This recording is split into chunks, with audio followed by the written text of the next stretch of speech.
I think, you look at their minutes too, and they've got guys at 6 minutes, 7 minutes. I just think that's the nature of the beast in playoffs, and it's about it is, leaving them. I think about everything. I've already thought about the question that you're asking, and making sure that we're going into Carolina, that we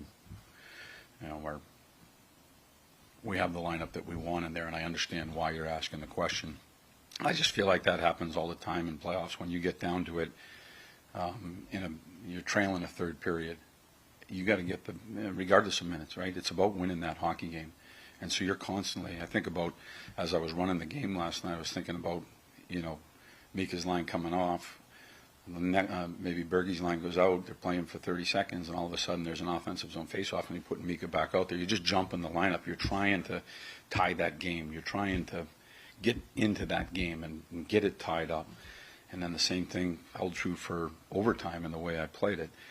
I had laughed double shifting last night because in my eyes when I'm watching the game, he was going. He had pop in his legs and the puck was on his stick and he was making things happen, so I'm trying to get him out there. And so sometimes when you're doing, I understand your question, but sometimes when I'm doing that, I'm doing it based on what I see in the zone time and what's going on, the icing or the opposition, or they're tired, and I'm just jumping our guys trying to get back in. I think it's different too. Sometimes you can do it with the score of the game.